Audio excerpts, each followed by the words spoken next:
seu gabinete com a celeridade processual. Então, eu gostaria de fazer essa deferência da tribuna a Vossa Excelência. Senhores, nobre desembargadora Carla, senhor presidente, nós temos aqui, agora sendo um pouco mais didático em relação à matéria trazida, porque se trata de uma apelação criminal, são diversos pontos, na verdade, a serem debatidos, nobre relator. Vou procurar ser bem sintético em relação a cada um deles, mas é uma apelação criminal oriunda da comarca de São Luís Gonzaga, onde aqui o apelante Luan restou condenado pela prática do crime de tráfico de entorpecentes e crime de associação ao tráfico. É uma pena que aproxima de 16 anos de reclusão. Nobre relator, fora levantado pela defesa e o arrazoado, ele é extremamente extenso, inclusive peço escusas a Vossa Excelência, não é costume desse advogado trazer razões tão complexas e extensas, são 45 folhas em um arrazoado, mas é que realmente são diversas matérias as quais são discutidas. Então, nós temos duas preliminares, temos 3 situações de mérito, temos a discussão em relação ao crime único de tráfico, o qual eu creio que já está inclusive superado pela jurisprudência desse tribunal. Temos a questão que envolve a privilegiadora do artigo 33, parágrafo 4º, de certa forma, assim, destaco a Vossa Excelência e justifico a extensão do arrazoado. No que tange a preliminar, nobre relator, de outros julgadores, a defesa ela se preocupa com a quebra da cadeia de custódia de provas. E ela especifica claramente o motivo dessa preocupação. Por quê? Porque nós tivemos uma extração de dados de aparelho celular realizada, de certa forma, algo que soa como estranho hoje, de todas as condições tecnológicas que nós temos em relação às provas digitais, eu ter em uma audiência de instrução a fala de um policial civil dizendo que ele abre o celular, o qual for apreendido, e ele tira fotos do celular e junta prints ao processo e faz um relatório. Então isso, nobre presidente, soa como estranho. Quando eu comecei nessa tribuna, isso em 2011, isso era normal. Por quê? Porque lá atrás nós não tínhamos sequer sistema Celebrite como nós temos hoje. Ele vem de anos para cá. Então, realmente traz uma preocupação à defesa e é importante que se esclareça. Não se está duvidando da palavra dos policiais ou em relação à sua atividade profissional. Não. O que nós temos aqui é uma quebra de confiabilidade da prova. Eu não tenho como demonstrar e ter a confiança concreta naquela prova produzida porque ela foi extraída por uma foto de um aparelho celular em um aparelho apreendido. Inclusive o STJ, e eu fiz menção, nobre relator, data máxima vênia, eu fiz menção a decisões recentes do STJ de 2024, onde se traz essa discussão em relação a prints como forma de prova digital aos autos. Inclusive é questionado ao policial civil como se decorreu todo o procedimento e ao final ele deixa bem claro: doutor, não fora encaminhado ao sistema Celebrite porque nós realizamos um relatório e o relatório foi acostado aos autos. Claro, respeitando a posição de Vossa Excelência sobre isso, realmente entendo que há uma discussão jurisprudencial nesse ponto, mas soa como uma preocupação em relação à confiança desta prova. E por que preciso destacar isso ao senhor?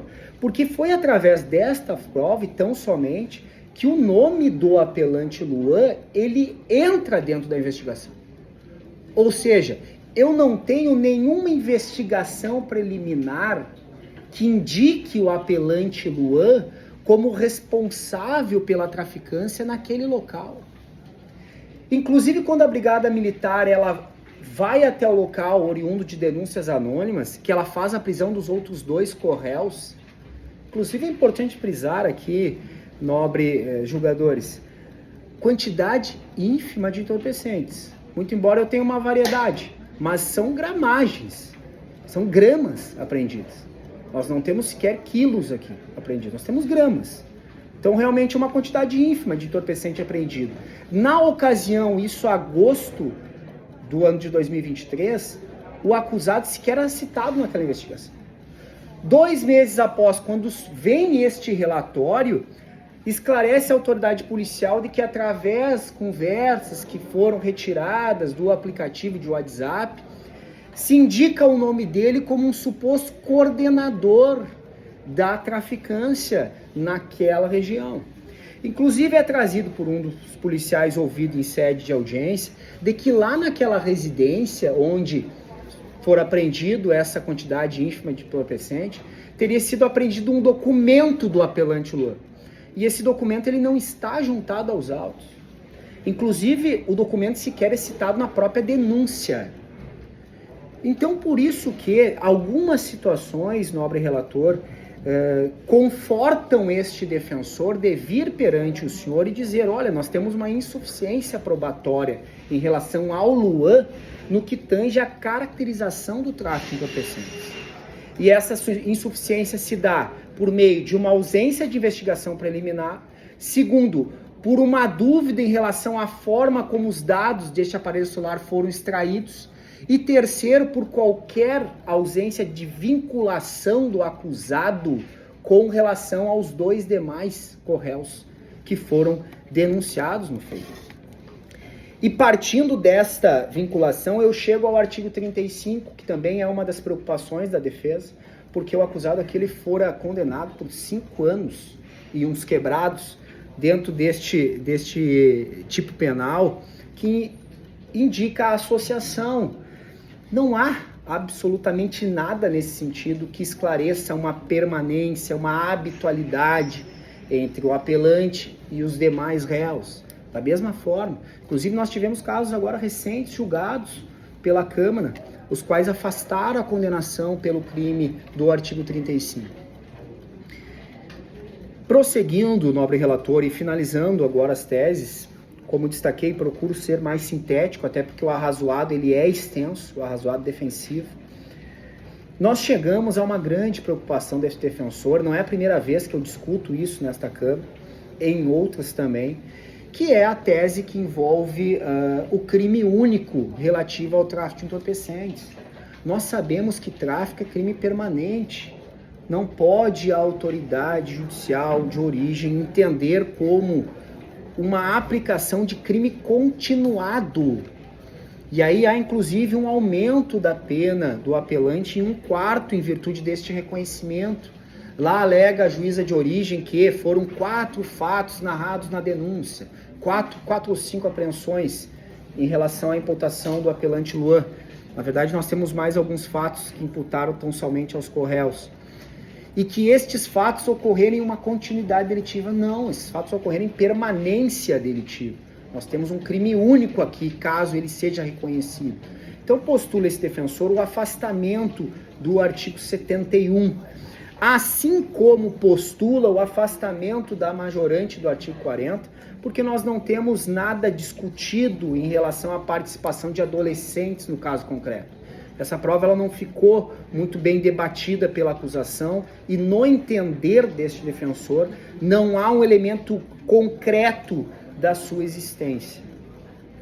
Por fim, nobre relator, outros julgadores, 2 situações que traz este defensor. Com o afastamento do artigo 35, nós podemos sim discutir a aplicação da privilegiadora do artigo 33, parágrafo 4º, porque se trata de um réu totalmente primário, sem condenações criminais antecedentes, não há maus antecedentes desse réu, é uma quantidade ínfima de substância entorpecente apreendida, de forma que entende sim este defensor pela possibilidade da aplicação desta causa de admissão, assim como a redução da pena base no crime do artigo 33, caso reconhecido, para o mínimo legal.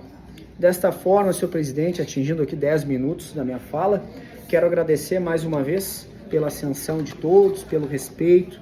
Realmente é muito bom estar sempre à primeira Câmara. Aqui somos bem recebidos, bem tratados, são bons debates, de forma que agradeço muito a atenção de todos. Obrigado, senhor presidente. Obrigado, doutor.